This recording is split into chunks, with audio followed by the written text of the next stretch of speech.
أعوذ بالله من الشيطان اللعين الرجيم. بسم الله الرحمن الرحيم.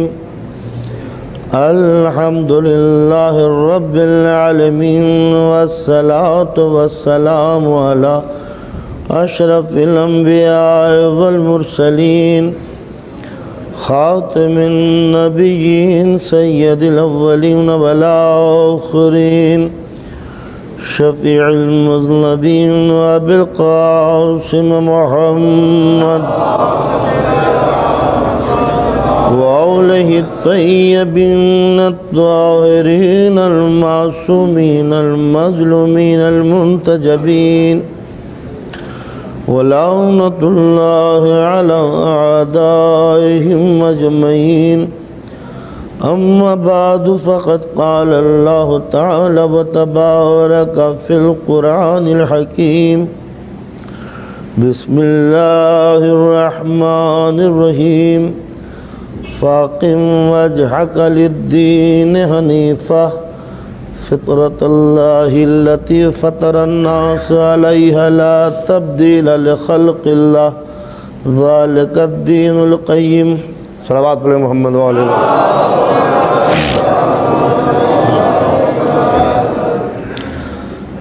سلسلہ گفتگو اس منزل تک پہنچا ہے کہ انسان جو اس دنیا میں آیا تو بنانے والے نے مادے کی دنیا میں اپنی فطرت کے اصول داخل کر کے اسے دنیا میں چھوڑ دیا. اب جو انسان اس دنیا میں آگے بڑھا تو وہ الہی فطرت اور الہی قانون اس کی زندگی کے ساتھ ساتھ تھا. اگر دنیاوی سائے اس کی روح پر اپنا اثر نہ ڈالتے، دنیاوی غلط ماحول اگر اسے متاثر نہ کرتا، بھوک اور پیاس کی ضرورتوں سے انسان کے قدم اگر نہ ڈگمگا جاتے، خواہشات و جنسیات کی راہوں میں اگر انسان نہ پھسل جاتا، دنیا کی دل فریبیاں اگر اس کا دل موہ نہ لیتی، یہاں کے حسین نظارے اگر اس کی نظر کو گرفتار نہ کر لیتے، تو حقیقتاً انسان اس دنیا میں فرشتہ بن کے زندہ رہتا. جس طرح وہ دنیا جہاں فرشتہ ہے اور کوئی بہکانے والی چیزیں نہیں، وہاں ملک ملک ہے، تو یہ بشر بھی یہاں فرشتوں سے آگے ہوتا اگر یہاں پر انسانی ضرورتیں انسان کا دامن نہ تھام لیتی. یہ راستوں کی پھسلن ہے جس پر شعور پھسل گیا. یہ دل فریبیاں ہیں جہاں انسان پھنس گیا. یہ دلدلیں ہیں جہاں انسان داخل ہو گیا. تارے زندگی کانٹوں میں پھنس کے رہ گیا. انسان لذتوں میں کھو کے رہ گیا اور اس پیغام کو بھول گیا جس کو قدرت نے اس دنیا میں دے کے بھیجا تھا. لیکن یاد رکھیے، انسان کسی بھی منزل پر ہو اپنی اصلیت کو فراموش نہیں کرتا. کبھی کبھی وہ خاصیت نکل ہی آتی ہے، جس طرح برسات کے مہینے میں جب چاروں طرف گھٹا ٹوپ ہو تو کوئی تو آوارہ ایسا ہوا کا جھونکا ہوگا جو بادل کو ہٹا دیتا ہے، تو پھر سورج چمکنے لگتا ہے. اسی طرح گناہوں کے بادل انسان کے احساس پہ چھا جاتے ہیں، مگر نیکیوں کا کوئی پیغمبر ہوا بن کے جب گزر جاتا ہے تو گناہوں کے بادل چھٹ جاتے ہیں، نیکیوں کی روشنی سامنے آ جاتی ہے.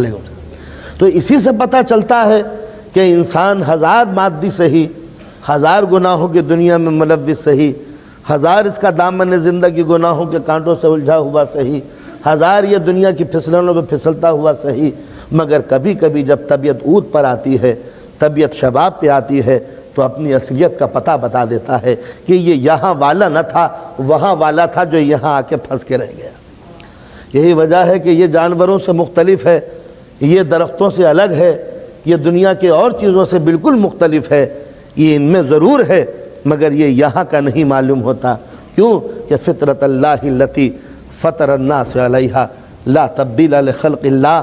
بچوں کی محبت میں پھنس گیا ہے، ذوق نظر حسن کی وادیوں میں الجھ گیا ہے، لذتوں میں بہتا چلا گیا ہے، ضرورتوں سے گمراہ ہو گیا ہے، مگر جب بھی طبیعت موڈ پہ آئے گی یہ ہمیں پھر پکارے گا. یہی الہی فطرت ہے، یہی اللہ کا نیچر ہے جو قدرت نے اس کو دیا ہے. یہ چینج نہیں ہو سکتا، یہ بدل نہیں سکتا. لہٰذا جب بھی یہ نارمل زندگی گزارے گا یہ ہمارا بن کے رہے گا. تو ایک ایک چیز ایک ایک آئٹم پر بحث کرنے کو جی چاہ رہا ہے. موضوع اتنا ہے کہ بولتا چلا جاؤں مگر مضمون کہیں تمام ہونے کا نام نہیں لیتے. جتنی بھی کوشش ہو سکتی ہے ایک مرتبہ باواز بلند صلوات پڑھیں محمد.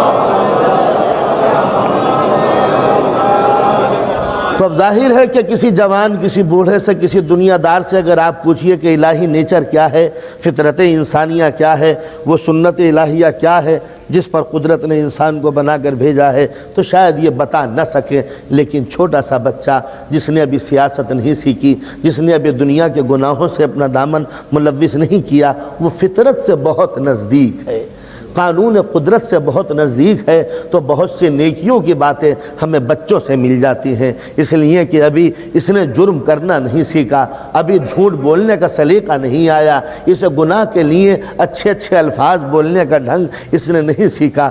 سیدھی سادھی باتیں دنیا کے اندر آ کے کرتا ہے. ایک چھوٹی سی بات ہے جس پر آپ غور کریں. آپ کا چھوٹا سا بچہ، دودھ پیتا بچہ، اسے کچھ نہیں معلوم کہ دنیا میں سیاست کا رخ کیا ہے، کون تخت اورنگ نگی پر ہے، کون برسر اقتدار ہے، کس کو کرسی مل گئی، کون ہار گیا، الیکشن میں کس کا مقدر چمکا، کون سے الیکشن میں نہ آ سکا. اسے کوئی پرواہ نہیں ہے. اسے تو صرف ایک چھوٹی سی دنیا ہے، ممتا سے اس کا لگاؤ ہے. بھوک لگتی ہے رو پڑتا ہے. قدرت نے کچھ وسیلہ ایسا بنایا، ادھر یہ رویا ادھر ممتا تڑپی. گود میں لیا، معلوم ہوا کہ کائنات کی ساری بہاریں اسی پر نشاور ہو گئیں. بات کو جنت ملے گی وہ اور بات ہے. قدرت نے جو اس کو جنت دی ہے اس سے بڑھ کر کوئی جنت نہیں. وہاں بھی کوثر و تسنیم ہے، یہاں بھی نہریں بہہ رہی ہیں. اس سے بڑھ کر مقدر کا سکندر اور کون ہوگا. مگر بچہ تھا. ایک دن اس بچے نے یہ دیکھا کہ میرے ماں کی گود میں کوئی اور بچہ ہے. بس ادھر بچے کو دیکھا اور اس پر قیامت سے گزر گئی. انقلاب آیا، چیخنے لگا، چلانے لگا. جب تک ماں نے اس بچے کو اتار کر اسے گود میں نہ لے لیا اسے چین نہیں ملتا.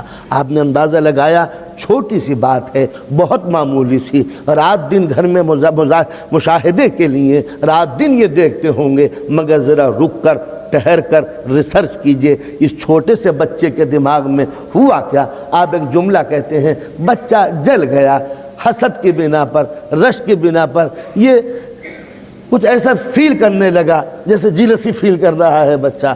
حالانکہ یہاں پر جلنے والی بات نہیں ہے، حسد کا بات نہیں ہے، نہ وہ جیلسی کی بات ہے. یہ بات کیا ہوئی؟ یہ ہے فطرت انسانی جو قدرت نے اس کو دی ہے کہ اپنے سے انسان کو محبت ہوتی ہے، اپنی ملکیت ہے، کوئی استحقاق ہے کہ یہ چیز میری ہے. تو جب بھی انسان کی اپنی چیز پر کسی کا قبضہ ہوتا ہے انسان اسٹرائک ضرور کرتا ہے. میری ملکیت پر کسی کا قبضہ نہ ہو، میرے مال پر کوئی اور آ کے نہ بیٹھے، میری چیز ہے جس سے انسان کو محبت ہے. یہی وہ چیز ہے کہ جس نے دنیا کو سنوارا ہے. اگر یہ لفظ میری مائی نہ ہوتا تو دنیا کبھی اتنی رنگین نہ ہوتی. یہ گھر میں نے کیوں سنوارا ہے؟ میرا ہے. یہ گاڑی میں نے اچھی کیوں بنائی ہے؟ میری ہے. یہ لباس کیوں دھویا ہے؟ میرا لباس ہے. میں نے اولاد کو کیوں پڑھایا ہے؟ میری اولاد ہے. میں نے بیٹی کو جہیز کیوں دیا ہے؟ میری بیٹی ہے. آپ نے اندازہ لگایا جہاں میری ہوتی ہے انسان اپنی پوری شکتی کو، پورے پاور کو، پوری طاقت کو وقف کر دیتا ہے. اگر یہ میری نکال دیجئے تو بڑھتے ہوئے ہاتھ رک جاتے ہیں، چلتے ہوئے قدم تھم جاتے ہیں، انسان کا پاور نیل ہو جاتا ہے، انسان کی قوت جواب دے جاتی ہے. وہ حکومت بیوقوف ہے جو انسان کے اس لفظ میری سے جلتی ہے. جہاں یہ میری ہے وہاں ترقی ہے، جہاں میرا ہے وہاں پروگریس ہے، جہاں میرا ہے وہاں کام ہے. لیکن اگر آپ نے نیشنلائزیشن کر دیا، اس کو کو ختم کر دیا، نیشنلائز کر دیا، تو آپ یقین مانیے کہ کبھی ملک ترقی نہیں کر سکتا اگر انسان کی چیز چھین کر آپ نے اس کو قوم کے بنا دیا، جیسے آج کا روش چل رہی ہے۔ آپ کا کارخانہ تھا، لاؤ چھین لو، آج ہم نے اس کو پورے نیشن کے لیے وقف کر دیا، ترقی ہوگی۔ آپ یقین مانیے اس کا رزلٹ فیل کیوں ہوتا ہے؟ اس لیے کہ جب تک میرا کارخانہ تھا سب سے پہلے میں پہنچتا تھا،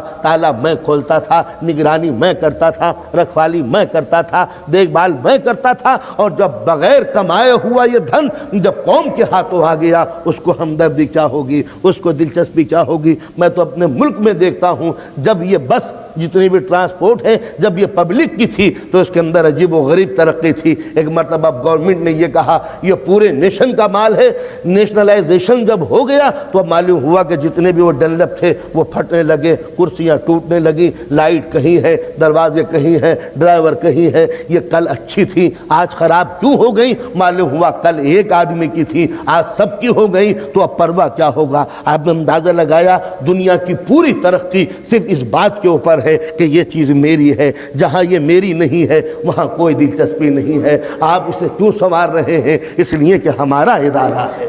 لیکن اگر یہ معلوم ہو جائے کہ کوئی بات نہیں، حال ہم نے ہائر کیا ہے، 2 گھنٹے بیٹھیں گے چلے جائیں گے، تو لہٰذا کوئی ضرورت نہیں ہے کہ اس کو صفا رکھیں، کوئی ضرورت نہیں ہے اسے پاک رکھیں، کوئی ضرورت نہیں ہے اس کی صفائی کریں۔ آپ نے اندازہ لگایا یہ ہے ہیومن نیچر، انسانی فطرت۔ یہ کہاں سے آئی ہے؟ یہ بات کی ہوگی۔ پہلے اس کا رزلٹ سن لے۔ جب تک انسان کسی کو اپنی کہتا چلا جاتا ہے یہ میری ہے، اس سے محبت بھی ہے، اس سے لگاؤ بھی ہے، اس کا سدھار بھی ہے، اس کا سنگھار بھی ہے، اس کا سجاؤ بھی ہے، تو معلوم ہوا وہی چیز ترقی کرتی ہے جس کے اندر میری لگی ہوئی ہے۔ میری اپنی ہے۔ یہ انسان کو پیار آتا ہے اس کو سنوارنے کی کوشش کرتا ہے اور وہ چیز ڈوب جاتی ہے جہاں یہ میری نہ ہو۔ چائنا نے ترقی کی ہوگی، جنہیں کہا ترقی خدا معلوم، مگر جتنی چیزیں تھیں جب پوری قوم کی ہو گئی معلومہ پورا کلچر ڈوب گیا۔ آج ایک چین نے ایک مرتبہ ایک وال کریٹ کی تھی، ہم کسی سے تعلق کو، کسی سے رشتہ ریلیشن سمبند نہ رکھیں گے، ہم خود جئیں گے۔ معلوم ہوا کہ پوری حکمت فیل ہو گئی۔ اب امریکہ کی طرف بڑھ رہے ہیں، ان سے دوستی کر رہے ہیں، دیوار توڑنی پڑی۔ کیوں؟ اس لیے کہ کبھی انسان فطرت سے جنگ نہیں کیا کرتا۔ رشا نے بھی یہ کہا کھیت سب کے تو ظاہر ہے جب تک میرا کھیت تھا مجھے فکر تھی کہ زیادہ غلہ پیدا کروں، جب کہا کسی کا کھیت نہیں ہے تو پھر مجھے کیا پرواہ ہے، جتنی محنت آپ کریں گے اتنی محنت میں کروں گا۔ نتیجہ یہ ہوا کہ رشا کے تمام کوششوں کے باوجود بھی امریکہ سے غلہ مانگنے کے لیے محتاج بنا پڑا۔ تمام کھیتی باڑی ختم کیوں ہوئی؟ اس لیے کہ اس نے میری کی بنیاد ہٹا کر یہ کہہ دیا کہ بس ہم سب ایکول ڈسٹریبیوشن آف ویلتھ۔ نتیجہ یہ ہوا کہ جب ان نیچرل قسم کی ایجوکیشن یا کوئی بھی موومنٹ آگے بڑھتی ہے تو بنیادیں کھوکھلی ہو جاتی ہیں، چاہے پروپیگنڈا کتنا ہی ہو، پبلسٹی کتنی ہو، مگر ہیومن نیچر ہے، انسانی فطرت ہے کہ انسان اس چیز کو سدھارتا ہے جب اس کی اپنی ہو۔ میری یہ کہاں سے سیکھا؟ یہ ماں کی گود سے اس نے سبق سیکھا۔ یہ گود میری ہے، یہ آغوش میری ہے، یہ ماں میری ہے، یہ گھر میرا ہے، تو وہ کسی اور کا قبضہ گوارا نہیں کرتا۔ سوال یہ پیدا ہوتا ہے کہ یہ دماغ آیا کہاں سے اس کے پاس؟ تو اب پتا چلا کہ قدرت نے دے کے بھیجا تھا کہ مجھ کو بھی اپنی مخلوق سے محبت ہے، تجھ کو بھی اپنی مخلوق سے محبت ہونی چاہیے۔ فطرت وہاں سے آئی۔ تو اب چاہے مخلوق اچھی ہو یا بری ہو، وہ ہے اس کی، چاہے وہ کتنی ہی گنہگار کیوں نہ صحیح، چاہے خدا کے عذاب کے لائق صحیح، مگر قدرت کو پھر بھی اس پر پیار آتا ہے کہ میرا تو ہے۔ یہی وجہ ہے کہ اگر اس کو پیار نہ آتا تو کبھی بندوں کا رزق مہیا نہ کرتا، اسے اگر پیار نہ ہوتا تو روٹی دینے کے بعد کبھی اس کی روح کی ہدایت کے لیے اپنے محبوب نبی نہ بھیجتا۔ یہ قوم پتھر مارتی رہی مگر قدرت کو پھر بھی گوارا تھا، شاید اب سنبھل جائے، شاید اب سمجھ میں آ جائے، شاید اب مان جائے۔ کیوں؟ اس لیے کہ میری مخلوق ہے، کسی اور کی ہوتی تو ناراض ہو کے ختم کر دیتا، مگر چونکہ خدا کی تھی لہٰذا نبی تو جھنجھلا کے کہتا تھا پالنے والے بھیج دے عذاب کو، لیکن چونکہ محبوب کہہ رہا ہے تو آواز آتی تھی ہاں ہاں بھیجیں گے، ذرا صبر کرو، لو یہ تخم لگاؤ، ذرا کھجور کا درخت اگاؤ، جب یہ بڑا ہو جائے گا تب ہم عذاب بھیجیں بھیجیں گے۔ اس طرح نوح کے دل کو بہلاتی رہی قدرت، کیوں؟ اس لیے کہ مخلوق میری ہے، بندے میرے ہیں، مگر یہ نبی بھی میرا ہے، ان کے ظلم سے تنگ آ گیا ہے۔ میری پالیسی یہ ہے، آج نہ صحیح تو کل صحیح، کل نہ صحیح تو پرسوں صحیح، یہ نہ صحیح تو ان کی اولاد صحیح، یہ جنریشن نہ صحیح تو اگلی جنریشن رہی، کوئی نہ کوئی نسل تو آ کے میری منزل پہ آئے گی۔ تو نوح 900 برس تک کہتے رہے پالنے والے یہ قوم نہیں سمجھے گی، اور قدرت ٹالتی رہی، ہاں نوح اگلے سال اور ذرا درخت لگاؤ اور پروان چڑھنے دو۔ یہ کیا بات تھی؟ یہ عذاب میں اتنا ڈیلے کیوں، یہ دیر کیوں؟ اس لیے کہ قدرت کی پہلی پالیسی ہے مخلوق تو میری ہے، بندے تو میرے ہیں، ہاں خطا کار ہیں، شاید سمجھ میں آ جائے۔ ان کو موقع قدرت دیتی رہی، ہر نبی کے زمانے میں یہی ہوتا رہا، مخلوق خدا والوں کو ستاتی رہی، نبیوں کو قتل کرتی رہی، معصوموں کو ذبح کرتی رہی۔ معصوم گھبرا کے کہتے تھے پالنے والے تھک گئے، سمجھا دے ان کی سمجھ میں نہیں آئے گا، اور قدرت انتظار کرتی رہی، وقت بیت جانے دو، شاید لاکھوں میں کوئی ایک سمجھ جائے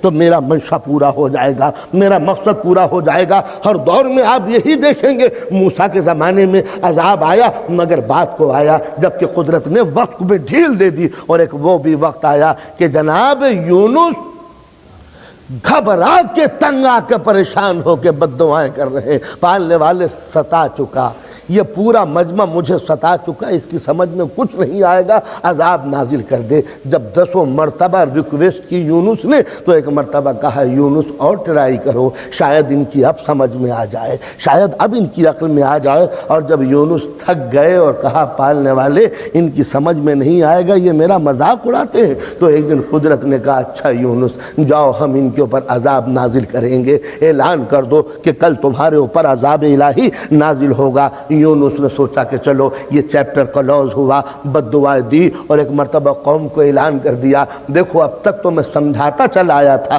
تمہاری سمجھ میں نہیں آیا، مگر خدا نے مجھ سے وعدہ کیا ہے کہ کل تمہارے اوپر عذاب نازل ہوگا۔ جب یہ کہا تو ایک مرتبہ پوری قوم ہنسنے لگی، یونس 10 بار کہہ چکے ہو، 10 مرتبہ کہہ چکے ہو عذاب آئے گا، آج تک تو عذاب آیا نہیں۔ ذرا بے بسی ملاحظہ فرمائیں، کیا دل پہ گزری ہوگی جناب یونس کے کہ خدا کا پیغمبر یہ کہہ رہا ہے تم پہ عذاب نازل آئے گا، اور یہ قوم مذاق اڑا کے کہتی ہے تم تو 10 مرتبہ وعدہ کر چکے ہو، عذاب نہیں آیا۔ یونس چلے گئے، رات تمام ہوئی، ابھی صبح نمودار نہ ہونے پائی تھی، ابھی سورج نہ نکلا تھا کہ ایک مرتبہ آسمان سے گڑگڑاہٹ کی آواز آنی شروع ہوئی، آگ کے شعلے بلند ہوئے۔ وہ قوم جو ابھی تک عصمتوں کا مذاق اڑا رہی تھی، جو نبیوں کا مذاق اڑا رہی تھی، جب اپنی آنکھ سے عذاب دیکھا تب یقین آیا کہ معصوم صحیح کہہ رہا تھا۔ جب آگ کے شعلے نزدیک آئے تو اب پریشان ہوئے کہ جائیں تو کہاں جائے۔ تو اب ظاہر ہے کہ اب نہ نیتاؤں کے پاس گنجائش ہے نہ لیڈروں کے پاس، پوری قوم تھک کر اب یونس کو تلاش کرنے لگی کہ جناب یونس ہے کہاں۔ معلوم ہوا کہ وہ تو رات ہی چلے گئے تھے، اس لیے کہ بستی پر عذاب نازل ہونے والا تھا۔ پھر جستجو ہوئی، ارے کوئی یونس کے نقش قدم پر چلنے والا بھی ہے کوئی ان کے دین پر چلنے والا جو ہمیں اس مصیبت سے نجات دلا دے۔ آپ نے دیکھا جب قوم پر مصیبت آتی ہے تو نبی والے کو تلاش کرتے ہیں۔ معلوم یہ ہوا کہ مسجد میں عبادت خانے میں یونس کا ایک شاگرد بیٹھا ہوا ہے، عبادت گزار بندہ، یہ اس کے پاس پہنچے، وہ اللہ تسبیح والا بندہ تھا، کہا کہ یونس چلے گئے، عذاب الہی نازل ہو رہا ہے، شعلے نزدیک آ رہے ہیں، پوری بستی جل کے خاک ہو جائے گی، یہ دھواں، یہ گھڑگھڑاہٹ، یہ آواز، یہ خوفناک قسم کی آوازیں ہمارا دل دہلا دیتی ہیں، بتاؤ کیا کریں۔ مگر وہ عبادت گزار بندہ تھا بیچارہ، اس نے ایک مرتبہ کہا جاؤ خدا تم پہ لعنت کرے، اب آئے ہو میرے پاس، ہمیشہ تم نے نبی کو ستایا ہے، اب میرے پاس کیا رکھا ہے، میں اپنی عبادت میں مشغول ہوں، جاؤ چلے جاؤ۔ پتہ چلا کہ عبادت کے دروازے سے سکون نہیں ملتا، اب پریشان ہوئے۔ کسی نے کہا کہ جناب یونس کا ایک پڑھا لکھا شاگرد تھا، بہت ہی پڑھا لکھا، اس علم والے کے پاس چلو۔ عبادت سے ہٹے تھے تو عالم کی جستجو ہوئی، دیکھا کہ جناب یونس کا ایک عالم دوست چلا آ رہا ہے، کہا تم کہاں تھے، ہم تمہاری جستجو میں تھے، دیکھو یہ پوری سویلائزیشن اور کلچر ختم ہو جائے گا، بستی تباہ ہو جائے گی، عذاب الہی نازل ہونے والا ہے، خدا کے واسطے کسی صورت سے اس کو روک دو۔ کہا گھبرانے کی ضرورت نہیں ہے، عذاب روکے دیتا ہوں، اندازہ لگائیے، عذاب روکے دیتا ہوں۔ کہا کیسے روکو گے؟ کہا پوری بستی کو میرے پاس لے کے آؤ، جتنے بھی مرد ہیں ان کو اکٹھا کرو، عورتوں کو بھی بلا لو۔ ساری مخلوق ایک جگہ اکٹھی ہو گئی۔ ایک مرتبہ وہ سالم نے کہا ایک ترکیب بتاتا ہوں، ماؤں سے کہو اپنے اپنے بچوں کو جدا کر دیں، بچوں کو دودھ نہ پلائیں، بچے جب بھوک سے تڑپیں گے تو انہیں رونے دو۔ ماؤں سے کہو کہ ترس نہ کھانا، رحم نہ کھانا، مخلوق خدا کو بھوک سے تڑپنے دو۔ بھوک سے بچے تڑپنے لگے، گرمی تھی، لویں تھی، چھوٹے چھوٹے بچوں کو ماؤں نے زمین پر لٹا دیا، بچے بھوک سے تڑپ رہے ہیں۔ کہا اب رو، چلاؤ، چیخو، خدا سے مغفرت مانگو۔ قدرت کی عذاب کو دو ہی چیزیں روک سکتی ہے، معصوم کی پکار اور گنہگار کے آنسو۔ روتے چلے جاؤ۔ بس ایک مرتبہ مخلوق جو روئی، ایک مرتبہ آگ کے بھڑکتے ہوئے شعلے رک گئے۔ بس یہی فرق ہے عبادت میں اور علم میں۔ عبادت اندھی رفتار ہے، علم سوچتا ہے کہ کیلکولیشن کیا ہوگا۔ اسی لیے رسول نے امت اپنے دین کی باغ ڈور عبادت کے ہاتھوں میں نہیں دی تھی، علم کے ہاتھوں میں دی تھی۔ انا مدینۃ العلم وعلی بابھا، صلوات علی محمد و علی محمد۔ تم میں دو چیزیں چھوڑے جا رہا ہوں، انی تارکم فیکم الثقلین کتاب اللہ اطرتی واہل بیتی ان تمسکتم بہما لن تضلوا بعدی۔ تم میں دو چیزیں چھوڑے جا رہا ہوں، ایک قانون چھوڑ رہا ہوں، ایک قانون پہ چلانے والے چھوڑ رہا ہوں۔ جب تک کہ مکس اپ رہو گے ان سے کبھی بھی گمراہ نہیں ہو سکتے۔ کبھی عذاب آیا تو روکے گا کون عذاب کو؟ تو جس وقت یہ مائیں اور بچے تڑپے اور روئے، عذاب الہی رک گیا۔ اندازہ لگایا بہتے آنسو وہ ہیں جو آگ کے شعلوں کو ٹھنڈا کر دیتے،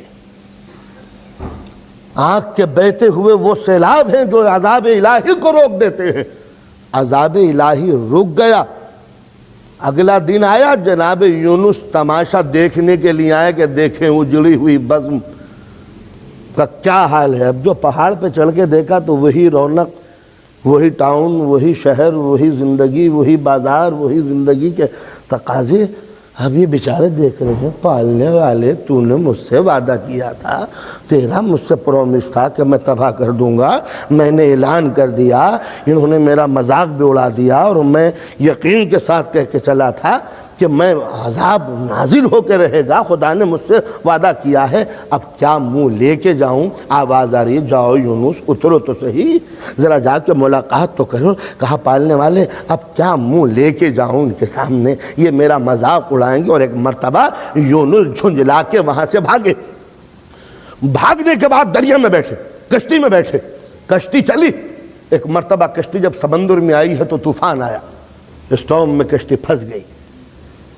کشتی چلانے والا ہر چند یہ کوشش کر رہا ہے کہ کسی صورت سے کشتی نکل جائے، مگر کشتی طوفان میں ایسی پھنسی ہے کہ نہیں نکلتی۔ مجبور ہو کے کہتا ہے معلوم ہوتا ہے میری کشتی میں کوئی غلام ہے جو آقا سے ناراض ہو کے بھاگ آیا ہے، لہٰذا جب تک کہ وہ غلام نہ اترے گا میری کشتی نجات کے ساحل پر نہیں پہنچے گی۔ ایک مرتبہ جناب یونس نے کہا مجھ سے زیادہ گنہگار کون سا غلام ہوگا جو اپنے آقا سے لڑ کے آیا ہے۔ یہ کہہ کے جناب یونس اسی سمندر میں کودے، اور ایک مرتبہ مچھلی نے جناب یونس جیسے معصوم نبی کو نگل لیا، اور یہ شکم ماہی میں مچھلی کے پیٹ میں گئے تو ایک ہی جملہ کہہ رہے تھے لا الہ الا انت سبحانک انی کنت من الظالمین۔ تو ایک ہی ہے، وحدہ لا شریک ہے، اور حقیقتاً میں نے اپنے نفس کے اوپر ظلم کیا ہے۔ قرآن مجید کی تفسیر کہہ رہی ہے 40 برس تک جناب یونس یہی کہتے رہے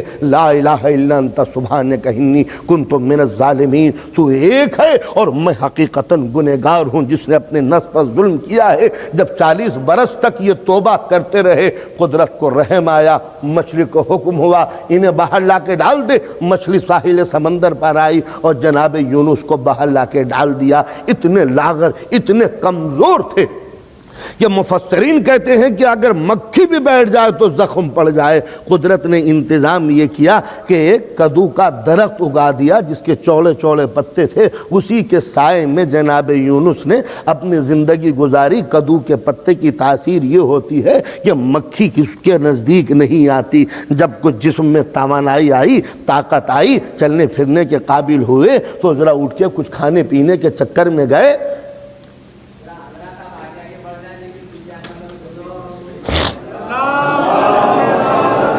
آ جائیے نا،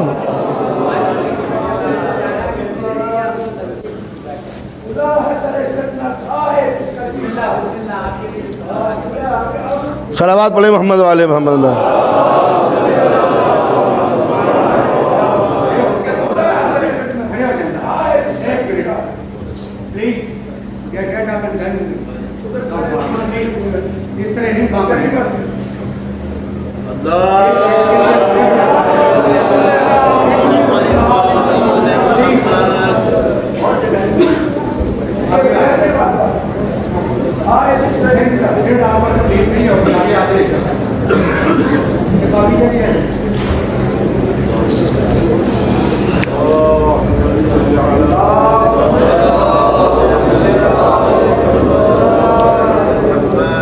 بآواز بلند صلوات پڑھیں محمد والے محمد.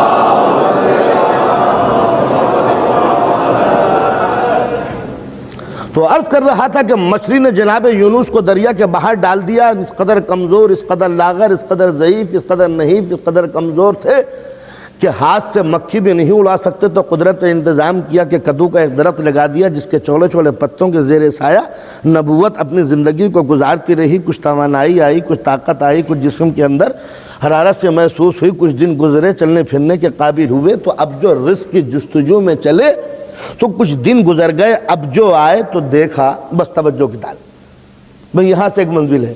اب جو آئے تو وہ کدو کا درخت خشک ہو گیا تھا، سوکھ گیا تھا. تو ان کو بڑا افسوس ہوا پالنے والے. یہ درخت تھا جس کے زیر سایہ میں نے کچھ دن گزارے تھے، بڑا برا ہوا کہ یہ سوکھ گیا. آواز آئی ہے یونس، کدو کے درخت کے سوکھنے کا تمہیں افسوس ہے تو کیا پوری آبادی کو تباہ کرنے کا مجھے افسوس نہ ہوتا؟ ذرا اندازہ لگاؤ کہ ذرا سا درخت تھا جو تمہارا پیدا کیا ہوا نہیں تھا، پیدا میں نے کیا تھا، مگر تمہیں اس سے محبت پیدا ہو گئی تھی تو تمہیں تکلیف ہوئی کہ یہ درخت کیوں سوکھ گیا. تو جب درخت کے سوکھنے کا تمہیں افسوس ہوتا ہے تو آبادیوں کے مٹنے کا مجھے افسوس ہوتا ہے، اس لیے کہ میری مخلوق ہے. تو میں یہی چاہتا ہوں کہ زیادہ سے زیادہ یہ زندہ رہے، فائدہ اٹھائے. ہاں گناہ سے تکلیف ضرور ہوتی ہے، ان کی ہدایت کا سامان کرتا ہوں، مگر اس توقع کو کہ شاید کوئی مرد مومن ہو کہ جو بعض آ جائے. یہ تو ہم گنہگار مخلوق ہیں، جو ہم سے بھی بڑا ہیڈ آف دا ڈپارٹمنٹ تھا گناہوں کا، جب وہ بارگاہ مشیت سے ٹکرایا ہے اور ایک مرتبہ کہا ہے پالنے والے ٹھیک ہے میں ابلیس بن گیا، میں شیطان بن گیا، مگر مجھے مہلت دے دے. تو وہ شیطان کہ جو بارگاہ ازلی و ابدی میں گستاخی کا مرتکب ہوا تھا، وہ جو راندہ درگاہ الہی تھا، وہ شیطان کے جس نے خدا کے محبوب کے سامنے توہین کی تھی، جب قدرت سے مانگا پالنے والے مجھے ایک چیز چاہیے، کم سے کم سجدوں کا کچھ تو بدلہ دے دے. تو قدرت نے کہا بتا کیا چاہتا ہے. ایک مرتبہ ابلیس نے کہا پالنے والے قیامت تک کی زندگی چاہتا ہوں. کہا قیامت تک تو نہیں، وقت معلوم کے لیے ہم تو زندگی دی، اور جب زندگی لے لی تو ایک مرتبہ کہتا ہے کریم تیرے جلال و عظمت کی قسم میں تیرے بندوں کو بہکاؤں گا، تیرے بندوں کو بہکاؤں گا، دائیں طرف سے، بائیں طرف سے، آگے سے، پیچھے سے، چاروں طرف سے بہکاؤں گا. قدرت نے کہا شیطان تو نے 4 سمتوں کا نام لیا ہے کہ آگے سے، پیچھے سے، دائیں سے، بائیں سے 2 سمتیں چھوٹ گئیں، ایک نیچے کی، ایک اوپر کی. بس یہ گنہگار بندہ جب سر جھکا دے گا تب معاف کر دوں گا، ہاتھ اٹھا لے گا تب بخش دوں گا. صلوات پڑھیں محمد و آل محمد. تو ذرا اندازہ لگائیے کہ قدرت نے کم سے کم یہ 2 دروازے تو کھلے رکھے ہیں. آج آپ کی گورنمنٹ، یہ برٹش گورنمنٹ یہ کوشش کرتی ہے جس حال میں آپ ہو سب سے پہلے اس کی انکوائری ہوتی ہے. داخل کہاں سے ہوگی پبلک؟ کہا یہ دروازے سے. وہ دروازے کی چیکنگ ہوتی ہے. پھر سب سے پہلے سوال یہ ہوتا ہے خدا نہ خواستہ اگر آگ لگ جائے تو آخر یہ پبلک بھاگے گی کہاں سے؟ تو یہ دروازے پہلے سے فٹ کر دیے ہیں کہ یہ اس قسم کے حادثات کے لیے یہ دروازے ضروری ہیں. تو آپ نے اندازہ لگا بتایا جب چاروں طرف سے آگ لگی ہوئی ہو، اگر 2 دروازے باقی ہوں تو وہ کون سا عقل مند ہے جو یہ 2 دروازے استعمال نہ کرے گا؟ آپ کو معلوم ہے جب چاروں طرف سے شیطنت کی آگ لگی ہوئی ہے، جب کہ شر و شرارت نے انسانیت جھلس رہی ہے، جب گناہ کے جھونکے چاروں طرف سے آ رہے ہیں، جب خطاکاؤں کے آگ کے شعلے بھڑک کر قصر انسانیت کو جلا رہے ہیں، تو جو بھی دروازے کھلے ہوئے ہیں ان سے اگر پناہ نہ لی جائے تو کس قدر حماقت ہے، کس قدر بیوقوفی ہے۔ قدرت نے 2 ہی راستے بتائے تھے، دیکھو چاروں طرف شیطنت کی دیواریں ہیں، 2 ہی راستے ہیں۔ میرے بندے میری محبت کی لاج رکھ لے کہ میں نے تیرے لیے کتنی کوششیں کی کہ تو گناہ کے منحوس ہاتھوں سے بچ سکے۔ جو سر جھکا دے گا اسے بخش دوں گا، جو ہاتھ اٹھا لے گا اسے معاف کر دوں گا۔ اب جو ایسے میں سر جھکانے کی وقت نہ ملے جسے، اور جو ایسی حالت میں ہاتھ اٹھانے کا جسے مہلت نہ ملے، اس سے بڑھ کر بزی آدمی کون ہوگا؟ مشغول ہیں بیچارے، ٹائم نہیں ملتا۔ تو آپ نے اندازہ لگا یہ تھی قدرت کی پالیسی کہ یہ مخلوق میری ہے، میرے بندے، بے پناہ محبت، بے پناہ رہا۔ حد یہ ہو گئی کہ فرعون بھی اگر 10 بددعا پہنچا ہے، قحط پڑا تھا مصر میں، بھوکے مر رہی تھی دنیا، مصر والے آئے، اے ہمارے خدا، اے فرعون ہم بھوکے مر رہے ہیں، کچھ تو انتظام کر۔ فرعون نے آنکھ بند کر کے کہا جاؤ کل بارش ہوگی، برکھا برسے گی، کل بارش ہوگی۔ پوری دنیا خوش ہو گئی کہ خدا نے ڈائریکٹ ہم سے وعدہ کر لیا کہ کل بارش ہوگی۔ دن گزرا، موسیٰ کو بھی خبر ہوئی، ادھر موسیٰ نے مناجات کی پالنے والے کل بارش نہ ہو، پوری خدائی فرعون کی ڈوب جائے گی۔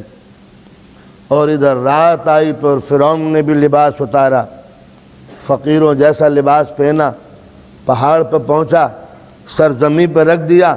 پالنے والے تو جانتا ہے کہ اصلی خدا کون ہے، نقلی خدا کون ہے؟ یہ تیری خدائی ہے جو بھوکی مر رہی ہے، یہ تیرے بندے ہیں جو مفلوق الحال ہیں۔ میرے خطاؤں پہ نہ جا، اپنے بندوں کو دیکھ، کل بارش برسا دے۔ اور ادھر موسیٰ کہہ رہے تھے پالنے والے گولڈن چانس یہی ہے، کل آگ برسے تاکہ پوری فرعون کی خدائی ختم ہو جائے اور تیرا دین باقی رہے۔ تو ایک مرتبہ قدرت نے فرعون سے کہا تھا، موسیٰ سے کہا تھا، موسیٰ اگر یہ فرعون مجھے نہیں پہچانتا تو کیا میں بھی نہیں پہچانتا کہ یہ میری مخلوق ہے؟ اگر یہ مجھے بھول گیا ہے تو کیا میں بھی اسے بھول جاؤں؟ یہ ہے خدا کی پالیسی کہ جو اپنا ہوتا ہے اس سے محبت ہے۔ بندہ چاہے خطا کار سے ہی، مگر خطا کے اوپر فوری سزا نہیں دیتا۔ میں نگاہوں سے جرم کرتا ہوں، وہ نگاہوں کو پھوڑ نہیں دیتا۔ میں زبان سے جھوٹ بولتا ہوں، وہ زبان کو کاٹ نہیں لیتا۔ میری زندگی گناہوں میں ملوث ہے، مگر وہ فوری سزا نہیں دیتا۔ اللہ کی قسم کسی سرونٹ کو آپ ملازم رکھیں، اسے بلائیں، اگر حکم عدولی کرتا ہے تو 1 ہفتے کی بھی آپ تنخواہ دینے کے لیے تیار نہیں۔ اس کا کرم بے حساب ہے کہ میں جرم پہ جرم کرتا جاتا ہوں، وہ عنایتوں پہ عنایتیں کرتا جاتا ہے۔ یہ وہ حقیقتیں ہیں کہ جس کو مولا کائنات نے کہا انسان چونک کہ جب اللہ کی نعمتیں آ رہی ہو اور تو جرم کر رہا ہو تو سمجھ لے کہ تو پھنستا چلا جا رہا ہے، اس لیے کہ اس کی نعمتوں کی بارش اور تیری گناہ یہ خود اس بات کا ثبوت ہے کہ تیرے اوپر عذاب کا انباء لگتا چلا جا رہا ہے۔ لہذا گناہ کے بعد بھی اگر نعمت آئے تو بچنا، اس لیے کہ کہیں ایسا نہ ہو کہ عذاب الہی شروع ہو جائے۔ تو لہذا یہ تعلیمات الہی ہمیں مرثی میں ملی کہ اپنی چیز سے انسان کو محبت لگاؤ ہونا چاہیے ہماری۔ تو جب خدا کی یہ پالیسی کہ بندے ہمارے، مخلوق میری، تو اب اس کی پالیسی بھی جو لے کے آئے گا اس کی بھی یہی پالیسی ہوگی کہ یہ بندے میرے، یہ مخلوق میری۔ تو یہ انسان کے ذہن میں قدرت نے یہ صفت رکھی کہ وہ اپنے سے محبت کے لیے آگے بڑھتا ہے۔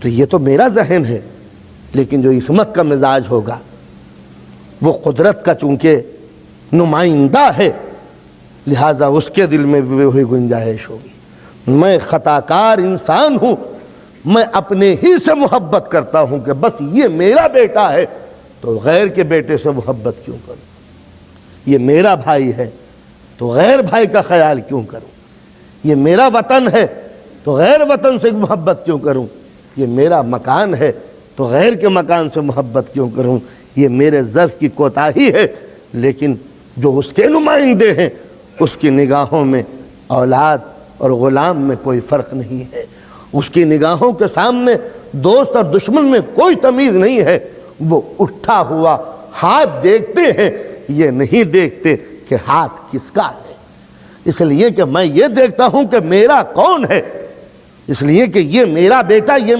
نہیں ہے، یہ میری پالیسی ہے، لیکن خدا کی پالیسی یہ کہ یہ سب میری مخلوق ہے، کوئی اور خدا ہے نہیں جس کی مخلوق ہوتی۔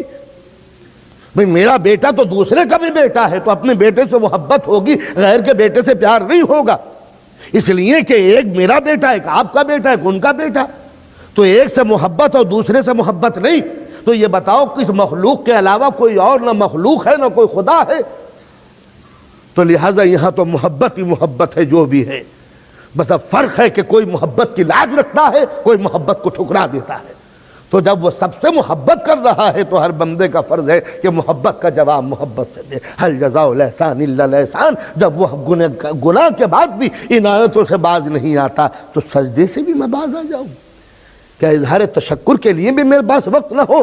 تو جب یہ خدا کی پالیسی ہے تو جو خدا کا نمائندہ بن کے آئے گا، اس کا نمائندہ بن کے آئے گا، اس کی بھی یہی صفت ہوگی، پھر وہ تمیز نہیں رکھتا کہ دوست کون ہے اور دشمن کون ہے، وہ صرف یہ دیکھتا ہے کہ جب خدا نے کرم سب پہ عام ہے تو پھر عصمت کا کرم بھی سب پہ عام ہے، پھر یہ تمیز نہیں ہوتی کہ دوست کون ہے اور دشمن کون ہے۔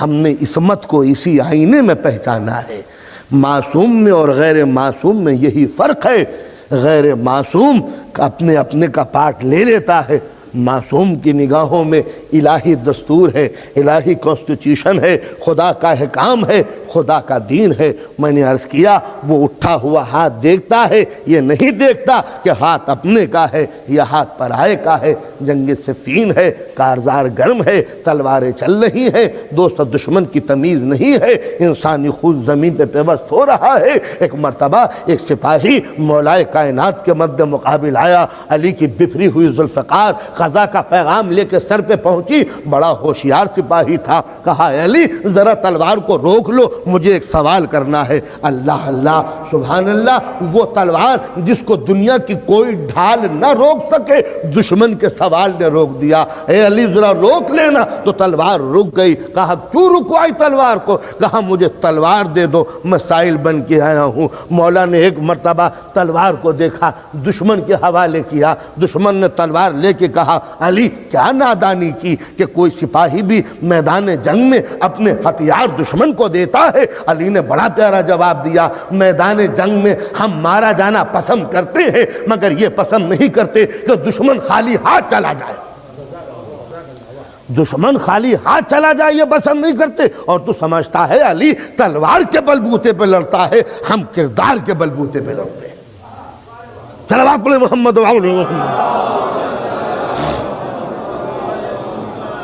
تو علوم اہل بیت کا تسلسل وہاں سے ملا ہوا کہ جب اس کی نگاہوں میں دوست اور دشمن کی تمیز نہیں ہوتی دیتے وقت، وہ رحمان ہے، رحمان۔ بعض اوقات ہمارے نوجوان الجھ جاتے ہیں کہ میاں ہم مسلمان نمازیں بھی پڑھتے ہیں اور پھر مصیبت، روزے بھی رکھتے ہیں اور تب آفت، دوسرے جو ہیں یاش ہیں، بدکار ہیں، بدعنوان ہیں، غاصب ہیں، چور ہیں، لچے ہیں، لفنگے ہیں اور عیش کر رہے ہیں، اور مسلمان ہو کر ہم پشیمان ہو رہے ہیں۔ ان کو بیچارے نہیں جانتے کہ رات دن قرآن مجید ہمیں یہی بتاتا ہے بسم اللہ الرحمن الرحیم، رحمان ہے وہ رحیم ہے، اس کی ہر آیت، اس کا ہر سورہ اسی سے شروع ہوتا ہے، پہلے رحمان بعد کو رحیم، بسم اللہ الرحمن الرحیم۔ جہاں بھی دیکھیں گے الحمدللہ رب العالمین الرحمن الرحیم، پہلے رحمان بعد کو رحیم۔ یہ میننگ کیا ہے رحمان کی اور رحیم کی؟ بس جس دن اس کا فرق سمجھ لیا کہ رحمان میں اور رحیم میں فرق کیا ہے، کافروں کے عیش کو دیکھ کر شکوہ کرنا بھول جاؤ۔ علامہ اقبال نے یہی تو شکوہ کیا ہے، اور مسلمان کو فقط وعدہ حور، یہ جو کافر ہیں یہ قصور بھی کریں، حور و قصور، یعنی یہ گنہگار بھی ہیں اور ان کے پاس عشرت کدے بھی ہیں، حسن بھی ہے، مکان بھی ہے، بلڈنگیں بھی ہیں، ساری چیزیں ہیں، کارخانے ہیں، پاور ہے، اور ہم مسلمان جو ہے بیچارے فقط وعدہ حور، ان کو کل کے وعدے پہ ٹلکا دیا اور کافروں کو یہاں مزہ اڑانے کے لیے دے دیا۔ تو علامہ اقبال نے اس تصور کو اصل میں پیش نظر نہیں رکھا ہوگا، یا رکھا ہوگا تو شاعرانہ انداز میں کہہ دیا۔ قرآن مجید نے اسی حقیقت کا اقرار کیا تھا کہ میں پہلے رحمان ہوں بات کو رحیم ہوں۔ یہ رحمان کیا؟ الرحمن فی الدنیا، دنیا میں رحمان، والرحیم فی الآخرہ، آخرت میں رحیم۔ تو یہ رحمان میں اور رحیم میں فرق کیا ہوا؟ کہا رحمان سب پر رحمان طریقے سے، جو بھی اس دنیا میں عمل کرے گا اس کا اچھا رزلٹ میں دوں گا، چاہے مومن ہو یا کافر ہو۔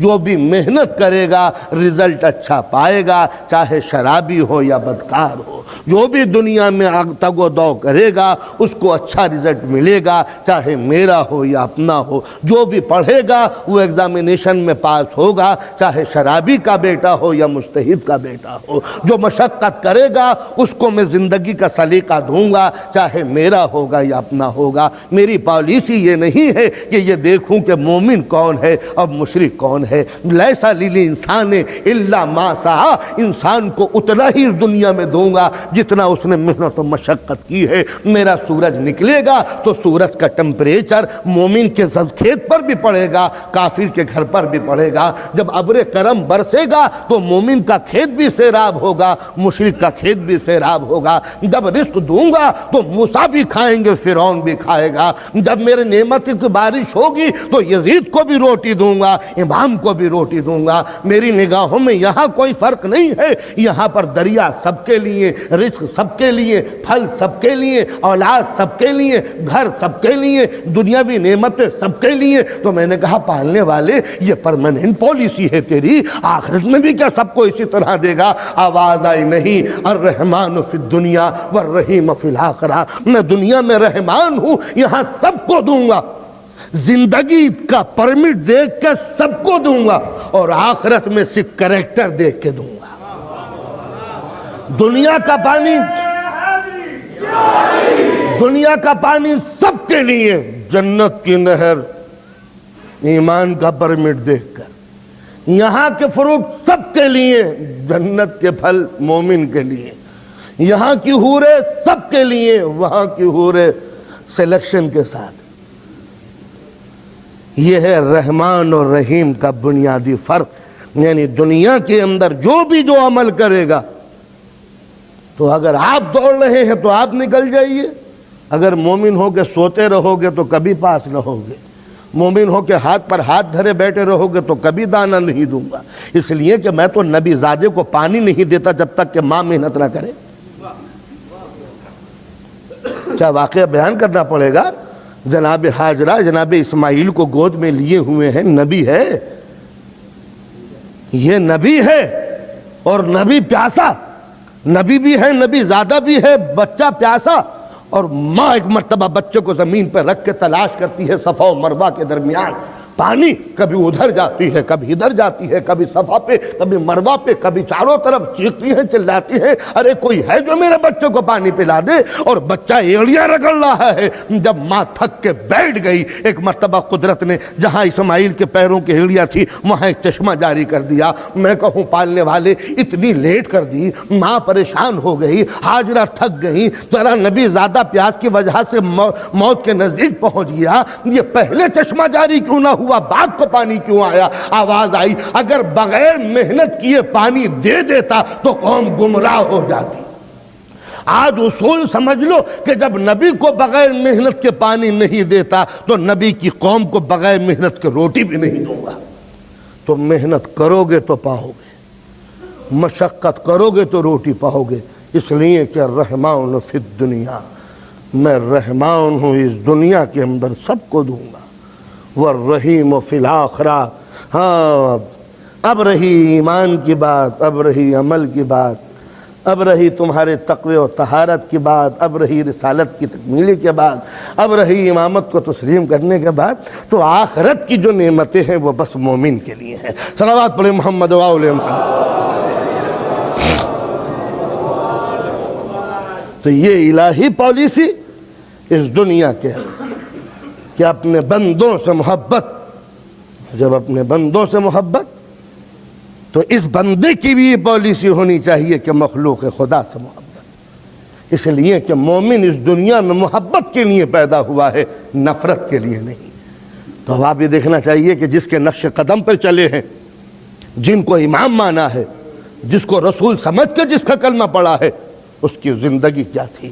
اگر دنیا نے حضور اکرم کے جسم پر پتھر مارے ہیں تو سرکار دو عالم سر سے لے کے پیر تک زخموں میں چور زمین پہ گر گئے، دوست چاروں طرف سے اکٹھے ہو گئے، نبی کے ہاتھوں میں خون ہے، سر سے خون ٹپک رہا ہے، نبی نے ہاتھ اٹھائے، دوستوں نے کہا اللہ کے رسول بد دعا کیجئے تاکہ یہ ظالم قوم ہمیشہ کے لیے ختم ہو جائے۔ نبی کے لب ہلے ہیں، ہونٹوں میں حرکت پیدا ہوئی ہے، صحابہ کرام نے سمجھا حضور بد دعا دیں گے۔ ایک مرتبہ کا پالنے والے میری نادان قوم کی ہدایت کرنا، یہ نہیں جانتے کہ میں کون ہوں۔ گویا فرق معلوم ہو گیا، امت کے ظلم سے تنگ آ کر اگر بد دعا کرے تو وہ موسیٰ ہے، ظلم سے تنگ آ کر دعا کرے تو محمد عربی ہے۔ تو اب ظاہر ہے، صلوات علی محمد و آل محمد، تو ظاہر ہے کہ جو اس کی پالیسی پہ چل رہا ہو، جس کی زندگی میں کہیں بد دعا کا سوال نہ ہو، وہ رسول اکرم جس نے قوم کا ظلم و ستم سہا مگر کبھی قوم کے لیے بد دعا نہ کی، تو نقش قدم پر چلنے والی امامت بھی اسی منزل پر ہوگی کہ جنہوں نے وہ ظلم کیے ہیں دنیا نے، اور ظلم کے بدلے میں وہ کرم کیا ہے۔ اللہ کی قسم، آپ کا پہلا امام بچے بھی میرے جانتے ہیں، مگر آج میں تقریر بچوں ہی کے لیے کر رہا ہوں تاکہ میرے بچے یہ سمجھ لیں، اور میں ہر تقریر میں ہر سال میں یہ کہتا چلا آیا ہوں۔ ایک پرابلم ہے ہمارے ساتھ، ہم انگلش میں تقریر نہیں کر پاتے، آپ کے بچے ہماری اردو کی تقریر سمجھ نہیں پاتے، بڑی مشکل ہے۔ یا تو وہ مولوی پیدا کیجئے جو انگریزی میں آپ کی ضرورتیں پوری کریں، یا پھر اپنے بچوں کو اتنا آگے بڑھائیے کہ وہ ہماری تقریر سمجھ سکے، مگر دونوں میں وقت لگے گا۔ آسان سے طریقہ یہ ہے کہ میری تقریر آپ سنیں، اسے سمجھیں، ذہن میں یاد رکھیں۔ اب جو گھر میں جائیں، آپ بس میں جائیں یا ٹیوب میں جائیں، گاڑی میں جائیں یا ٹیکسی میں جائیں، اس پیریڈ میں اپنے بچے کو اپنی زبان میں ٹرانسلیشن کرتے چلے جائیں، تو اس طریقہ وقت بھی کم ملے گا اور آپ کا بچہ وہ سب کو سمجھ لے گا جو میں اس وقت کہہ رہا ہوں۔ تو یہ ضرورتیں باقی رہیں گی۔ میں کہہ رہا ہوں کہ یہ جو ادارہ آپ نے اپنی مشقت کی کمائی سے بنایا ہے، اس کے مقصد کو فراموش نہ کیجیے گا، مقصد کو فراموش نہ کیجیے گا، ورنہ یاد رکھیے میں ہمیشہ کہہ سکا ہوں، ایک وہ قوم تھی جس نے یہ چرچ بنایا تھا، اس کی اولاد نے یہ چرچ بیچ دیا۔ ایک آپ اسے عزا خانہ بنا رہے ہیں، خدا نہ خواستہ آپ کی اولاد کہیں بیچ نہ کھائے۔ تو یہاں کی قوم کی حالت کو دیکھ کر اپنی حالت کو سدھاریے گا کہ ایسی اولاد مت پیدا کیجیے گا جو امام باڑے بیچ کھائے، ایسی اولاد کو تربیت مت دیجیے گا کہ جو مسجدیں بیچ لے اور ان میں تالا ڈال کے یہ سوچ لے اتنا بڑا حال ہے تو کیوں نہ کلب بنائے۔ تو لہٰذا اس کے لیے ضرورت ہے کہ نام حسین پر جمع ہونے والی یہ قوم کم از کم اتنا احساس کرے کہ ایک سال میں یہ چند دن جو حسین کے صدقے میں مل جاتے ہیں، اپنے بچوں کو وہ بنیادی تعلیم دے دے کہ پھر دنیا کا کوئی بھی مسموم جھونکا ان کی عقیدے کی بنیاد کو لرزا نہ سکے۔ اس لیے وہ الگ کی بات ہے۔ تو ارباب کرم میں صرف اس لیے بچوں کو بتا رہا ہوں کہ جن اماموں کا دامن ہم نے تھاما ہے وہ دوست و دشمنوں کے ساتھ کتنے محبت سے ملتے تھے، اس لیے کہ آج اسلام اس قدر دھندلے طریقے سے پیش کیا جا رہا ہے یورپین پریس کے ذریعے کہ ہمارا بچوں کا ذہن الجھ کے رہ گیا ہے کہ اسلام ہے کیا۔ حالانکہ سیاست الگ ہوتی ہے، اسلام الگ چیز ہے۔ اسلام الگ ہے. بہت سے آدمی ایران کو اسلام سمجھ لیتے ہیں, عرب کو اسلام سمجھ لیتے ہیں. اسلام نام ہے قرآن کا, اسلام نام ہے رسول اسلام کا, اسلام نام ہے معصوموں کا. اس کے علاوہ جتنا بھی ہے وہ سب اطاعت کرنے والے ہیں. ان سے غلطیوں کے امکان ہیں, ان کی لغزشیں ہیں. ہم کسی مجتہد کا کلمہ نہیں پڑھتے. ایک مجتہد غلط چلے تو دوسرا موجود ہے, ایک عالم بہکے تو دوسرا موجود ہے, مگر نہ خدا بہکتا ہے, نہ رسول بہکتا ہے, نہ امام بہکتا ہے. تو ہمارے سامنے جو مثالیں ہیں اپنے معصوموں کی ہیں. چیلنج جو ہے ہم معصوم کو پیش کرتے ہیں, کسی عالم دین کو پیش نہیں کرتے, اس لیے کہ ہم سب گنہگار ہیں. جو جتنا راہ وفا میں بڑھتا چلا جائے وہ اس کا اپنا کارنامہ ہے. ہماری نگاہوں کے سامنے صرف وہ سبق ہے کہ دنیا نے پوری طاقت کے ساتھ زور لگا کے دیکھ لیا, مگر کردار کے اندر کہیں شگاف پیدا نہیں ہوا. یہ مت دیکھو کہ دوستوں نے معصوموں کے ساتھ کیا لکھا, یہ مت دیکھو کہ چاہنے والوں نے معصوموں کو کیا کہا, یہ مت دیکھو کہ جان نثاروں نے اہل بیت کی شان میں کیسے قصیدے کہے, یہ دیکھو کہ دشمن نے کیا کہا اہل بیت کی شان میں. مروان کا نام سنا ہے؟ یہ وہ تھا کہ جس نے برسوں رسول کو ستایا ہے. یہ وہ مروان تھا کہ جس کے باپ نے رسول کو ستایا ہے. یہ وہ مروان تھا کہ جس پر رسول اسلام نے بد دعا کی ہے, لعنت پڑی ہے, اس کو مدینے سے باہر نکال دیا تھا. یہی مروان تھا کہ جس نے علی کی شہادت میں سازشیں کی. یہی مروان تھا جس نے جنگ جمل میں شریک ہوا. یہی مروان تھا کہ جو صفین میں مولا کو لے کے پہنچا. اور یہی مروان تھا کہ جس نے امام حسن کو زہر دلوایا, شریک تھا اس سازش میں. تو جب امام حسن کی شہادت ہو گئی تو دنیا نے دیکھا کہ مروان روتا ہوا چلا جا رہا ہے. امام حسین نے بلوایا کہ مروان, تو جانتا ہے کہ جب تک کہ میرا ماں جایا حسن زندہ تھا تو ستاتا رہا, اور آج جب وہ شہید ہو گئے تو رو رہا ہے. جملہ ملاحظہ فرمائیے, مروان کہتا ہے فرزند رسول, میں امام حسن کو ستاتا تھا, مگر اس کو ستاتا تھا جس کا جگر آسمانوں سے زیادہ بلند تھا, جس کا صبر سمندر سے زیادہ گہرا تھا.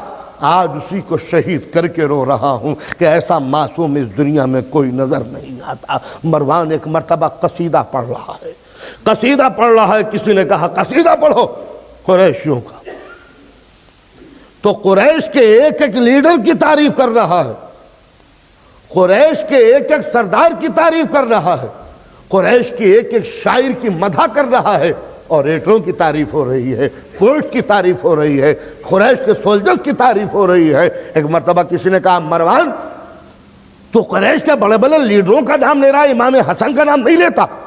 کہا نادان ہوا ہے, تم نادان ہو جو یہ تم نے جملہ کہا. میں قریش کی شاعروں کی تعریف کر رہا ہوں, شاعروں کو ملا کر. قریش کے بہادروں کی تعریف کر رہا ہوں, عرب کے سورماؤں سے ملا کر. قریش کے سورماؤں کی تعریف کر رہا ہوں, دوسرے بہادروں کو ملا کر. جب حسن کی تعریف کروں گا تو قریش کے لیڈروں سے کمپیریزن نہیں ہوگا, انبیاء سے مقابلہ ہوگا, آدم سے مقابلہ ہوگا, نوح سے مقابلہ کریں گے, ابراہیم سے مقابلہ کریں گے. تو دوستوں نے کیا کہا مت سنو, دشمنوں نے کیا کہا یہ دیکھو. ابن ملجم ہے, سر پہ ضربت لگائی ہے, مولا کو پریشان کیا ہے, سامنے آیا ہے, بازو بندھے ہوئے ہیں. امام کہتے ہیں ابن ملجم تیرے چہرے پر یہ اداسی کیسی, رنگ تیرا زرد کیوں؟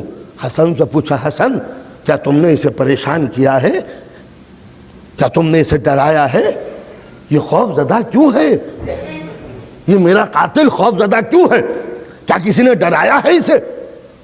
تو ایک مرتبہ وہ خود کہتا ہے نہیں مولا, مجھے کسی نے پریشان نہیں کیا, مجھے کسی نے نہیں ڈرایا, مجھے کسی نے دیکھ نہیں کیا. تو ابن ملجم کے بازو اس رسی سے بندھے ہوئے تھے, رسی بھی نہیں تھی. آپ نے کہا ہوگا عرب سر پہ جو ایک چیز باندھتے ہیں اس سے ابن ملجم کے بازو باندھ لیے تھے, بھاگ رہا تھا. مجھے کسی نے نہ ستایا. تو مولا کہتے ہیں تو پھر یہ تمہارے بازو بندھے ہوئے کیوں ہیں؟ دوستوں نے بازو کھول دیے. اندازہ لگائیے, قاتل سامنے ہے, مولا کا قاتل, اور اس وقت قتل کیا ہے کہ جب مولا ایک بہت بڑا لشکر تیار کر رہے ہیں امیر معاویہ پہ حملہ کرنے کے لیے. ساری تیاریاں مکمل ہو چکی ہیں, اور معاویہ نے ابن ملجم کو اس روپ میں بھیجا ہے کہ تم جا کے مولا کو قتل کر دو تاکہ میرے اوپر حملہ نہ ہو سکے۔ پوری پلاننگ ختم کر دی ابن ملجم نے، اور مولا نے دیکھا کہ اس کے بازو بندھے ہوئے ہیں، تو آپ نے فرمایا اسلام میں کسی مسلمان کو قیدی نہیں بنایا جا سکتا۔ آپ نے اندازہ لگایا اس سے بڑھ کر دنیا میں انصاف و عدالت کی مثالیں کہاں سے ملیں گی؟ اسلام میں کسی مسلمان کو آزاد کو قیدی نہیں بنایا جا سکتا، اس کے بازو کھول دو۔ دشمن کے بازو کھل گئے۔ اب مولا پوچھتے ہیں ابن ملجم، کیا میں تیرا اچھا امام نہ تھا؟ کیا میں تیرا اچھا امام نہ تھا؟ ابن ملجم رونے لگا، کہا مولا جو بد نصیب خود دوزخ میں جانا چاہے اسے کوئی نہیں بچا سکتا۔ جملے کے معنی آپ سمجھیں؟ مولا آپ کو شہید کر کے میں دوزخ میں جا رہا ہوں، دنیا فیصلہ بعد میں کرے گی، انسان کے ضمیر نے پہلے فیصلہ کر دیا کہ مولا کو قتل کرنے والا دوزخ کے علاوہ اپنا ٹھکانہ نہیں پاتا۔ اور کتنی حسین تعریف کی ہے عشرے۔ مولا کہتے ہیں کیا میں تیرا اچھا امام نہ تھا؟ تو اس قدر فریڈم کون دے گا؟ کوئی بھی اگر غلطی یہ پاتا تو کہہ سکتا تھا مولا آپ نے فلاں غلطی کی تھی جس کی بنا پر میں نے آپ کو قتل کیا ہے۔ بس عصمت کا سب سے بڑا ثبوت یہی ہے کہ ظالم قتل کرتا ہے مگر قتل کی ریزن نہیں بتاتا، ظلم کرتا ہے ظلم کا سبب نہیں بتاتا، ستاتا ہے مگر یہ جھوٹ بھی نہیں کہہ سکتا کہ آپ نے کون سی برائی کی تھی جس کے نتیجے میں نے یہ برائی کی ہے۔ حالانکہ مجرم ایک غلطی کرنے کے بعد 10 جرم کرتا ہے، اپنے جرم کو چھپانے کے لیے تعویلیں کرتا ہے، تفسیر بیان کرتا ہے، تشریح کرتا ہے۔ ہم نے ان پر یوں اٹیک کیا ہے کہ یہ ہمارے ملک پر حملہ کرنے والے تھے۔ آپ نے دیکھا دنیا ظلم کر کے بچنا چاہتی ہے، اور اہل بیت کو ستانے والے خود اپنے جرم کا اقرار کرتے تھے کہ ہاں ہم دوستی ہیں اور تمہارے دامن پر کوئی بدنما دھبے نہیں ہیں۔ یہ تھا اہل بیت کا کارنامہ۔ یہی مروان بھاگا ہوا ہے، پریشان ہے، دنیا اسے قتل کرنے کے لیے تلاش کر رہی ہے، تمام آدمی امٹ کے آ گئے ہیں مروان کی جستجو میں کہ مروان کو ہم قتل کریں گے۔ مرتبہ یہ گزرا امام زین العابدین کے ساتھ، امام نے اسے پناہ دی، اسے گھر میں اپنا چھپایا، اس کے بچوں کو اپنے بچوں میں ملا دیا، ان کے گھر کی عورتوں کو، تاکہ کوئی ان کی گھر کی عورتوں کو مسلمان ستا نہ سکے۔ واقعات کربلا کے بعد مدینے میں انقلاب جو آیا ہے تو آپ نے اندازہ لگایا یہ اہل بیت کا کریکٹر، یہ ان کا کردار، یہ دشمنوں کے ساتھ اتنے شفیق کیوں؟ اس لیے کہ میرے جد کی امت ہے، یہ ہمارے نانا کی امت ہے یہ، تو لہٰذا ہم ان سے محبت کریں گے جب نبی محبت کرتے ہیں، جب خدا مخلوق سے محبت کرتا ہے۔ یہ اہل بیت کا کردار۔ اور بس ارباب اعزاء ایک جملہ کہوں گا کہ یہ کربلا والوں کا لٹا ہوا قافلہ شام کے دربار میں جب پہنچنے والا ہے تو ایک مرتبہ جناب زینب نے شمر لہین سے کہا، شمر تو جانتا ہے کہ کوفے کے بازار میں، کوفے کے دربار میں ہم چلے گئے اس لیے کہ ہم جانتے تھے کہ سب مسلمان ہیں، مگر یہ شام کا دربار ہے جس میں رومن امپائر کے عیسائی ایمبیسڈر بیٹھے ہوئے ہیں، غیر ملک کے رہنے والے، غیر مذہب کے ماننے والے، ہم تمہارے نبی کی بیٹیاں ہیں، ہمیں ننگے سر نہ لے جا، ہمیں ننگے سر نہ لے جا۔ شمر نے کہا زینب مجبور ہوں، حاکم کا حکم یہی ہے کہ میں اسی حالت میں لے کے جاؤں۔ زینب کہتی ہیں دیکھ ہم لاوارث ہیں، دیکھ ہمارے ساتھ بیوائیں ہیں، یتیم بچیاں ہمارے ساتھ ہیں، تمہارے یزید کے دربار میں غیر مسلموں کا مجمع ہے، تمہارے لیے مناسب نہیں ہے، تم مسلمان کہتے ہو خود کو، نبی کی بیٹیوں کو بے پردہ نہ لے جانا۔ شمر نے کہا نہیں، یزید کا حکم یہ ہے کہ میں اسی حالت میں لے کے جاؤں۔ ایک مرتبہ زینب کو جلال آ گیا تو تو تو یہ سمجھتا ہے کہ زینب مجبور ہے۔ یاد رکھ ہم مظلوم ہیں، مجبور نہیں ہیں۔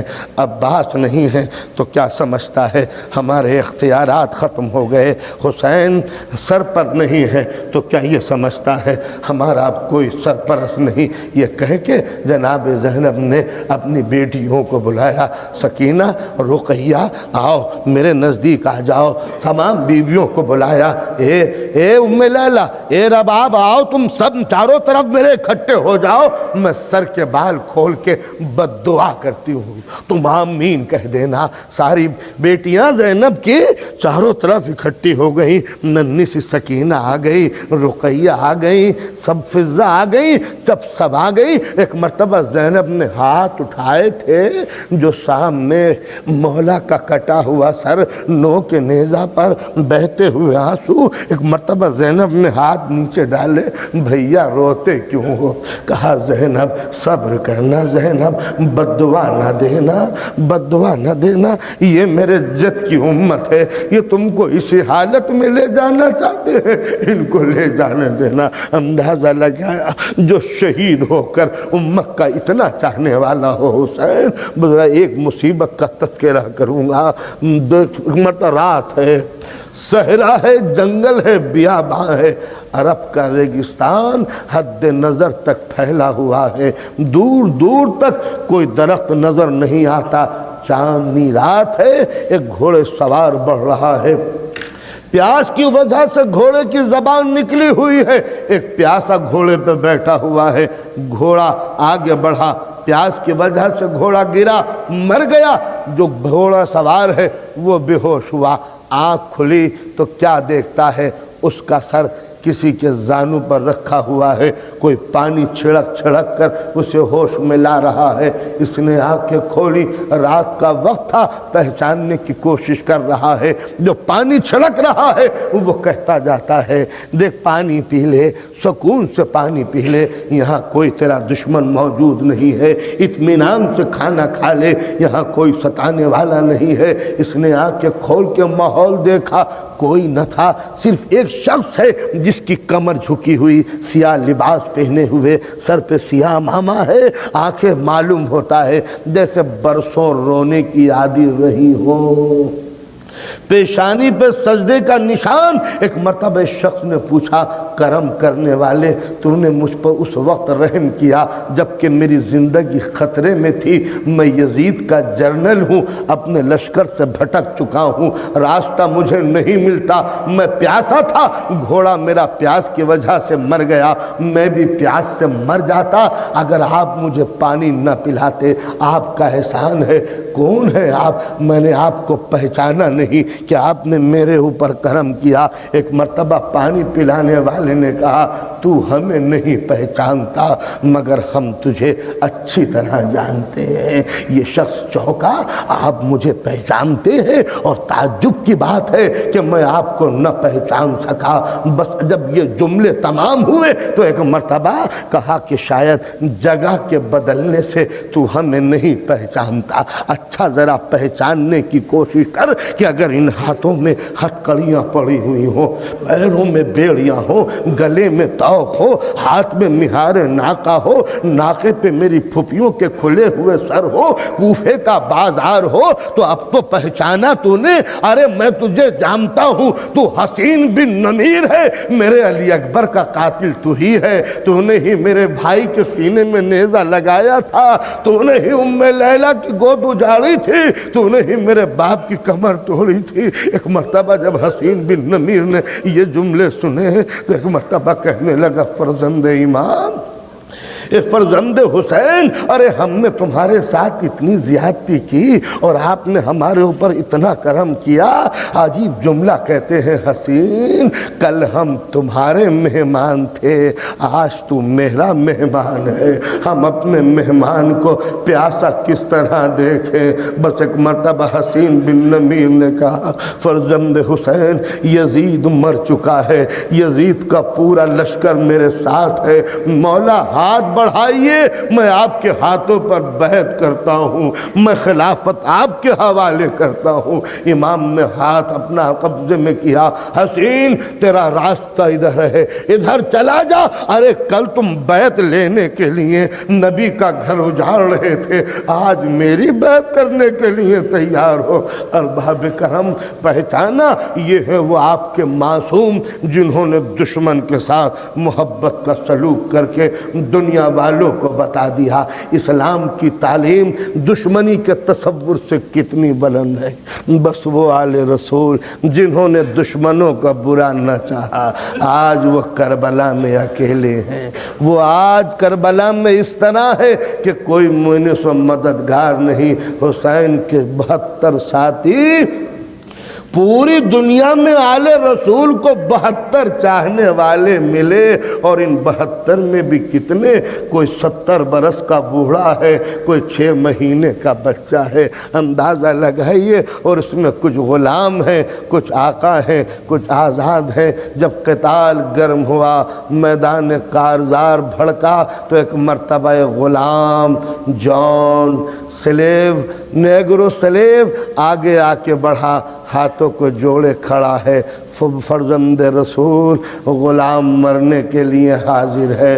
مولا نے سر سے لے کر پیر تک دیکھا، جان تو میرے چچا کی یادگار ہے۔ عجیب جملہ کہہ دیا مولا نے، اے جان تو میرے چچا کی یادگار ہے۔ میں سوچنے لگا کون چچا، پتہ چلا حسین کے دروازے کا غلام حضرت ابو ذر غفاری، یہ ابو ذر غفاری کا غلام تھا۔ ابو ذر نے وقت رخصت مولا کے حوالے کیا تھا۔ جو غلام کا غلام ہو، مولا کہتے ہیں تو میری چچا کی یادگار ہے۔ ذرا اندازہ لگائیے اس خاندان نے غلاموں کو کہاں رکھا کہ ایک غلام کو حسین جیسا امام چچا کہہ کے پکار رہا ہے۔ جان نے جب یہ جملہ سنا کہ تم میرے چچا کی یادگار ہے، تو ایک مرتبہ کہتا ہے مولا آپ سمجھا کہ آپ مجھے میدان جنگ میں کیوں نہیں بھیجنا چاہتے؟ مولا اس لیے کہ آپ یہ پسند نہیں کریں گے کہ آپ کے پاک خون میں میرا سیاہ خون شامل ہو جائے۔ میں نیگرو سلیو ہوں نا، غلام ہوں، افریقہ کا غلام، میں اس قابل نہیں ہوں کہ میرا خون اہل بیت کے مقدس خون میں شامل ہو جائے۔ بس یہ سننا تھا۔ امام آگے بڑھے، جان کو سینے سے لگایا، نہیں میرے بیٹے، میں نے تجھے کبھی غلام نہیں سمجھا۔ جان تم مرنا چاہتے ہو، شہادت کا جام پینا چاہتے ہو، جاؤ جان، خدا حافظ۔ حسین نے جان کو نہیں بٹھایا، باپ نے بیٹے کو سوار کیا۔ اب جان چلا، مقتل میں جنگ کی، زخموں سے چور ہوا۔ ایک مرتبہ جان چکرا کے زمین پہ گرا ہے، آواز دی، مولا مولا میری خبر لیجئے۔ حسین چلے، دوڑتے ہوئے چلے جیسے بوڑھا باپ جوان بیٹے کے جنازے پہ جا رہا ہو۔ حسین جب جنازے پہ پہنچ گئے جان کے، تو تمام جسم زخموں سے چور تھا، آنکھوں میں تیر پہ وس تھے۔ مولا زمین پہ بیٹھ گئے، جان کا سر اپنے زانوں پر رکھا، سر پہ ہاتھ پھیرتے جاتے ہیں، جان آ کے کھولو۔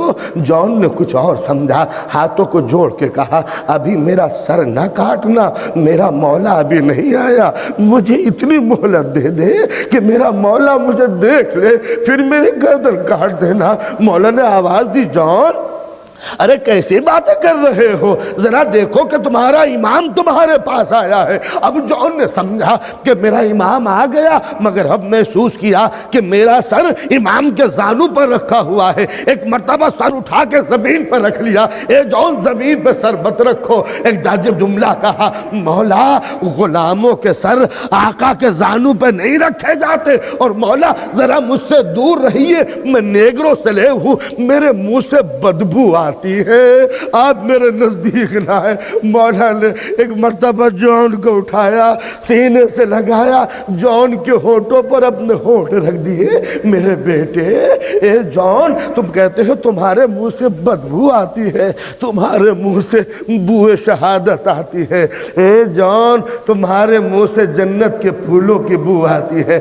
جان نے سنا، آخری ہچکی لی، مولا کو سلام کیا۔ امام نے سر سے امامہ اتارا ان للہ و انا الیہ راجعون ولعنۃ اللہ علی الظالمین الی یوم الدین اللہم اغفر للمؤمنین والمؤمنات والمسلمین والمسلمات الأحياء منهم والأموات تاب بيننا وبينهم بالخيرات إنك مجيب الدعوات إنك على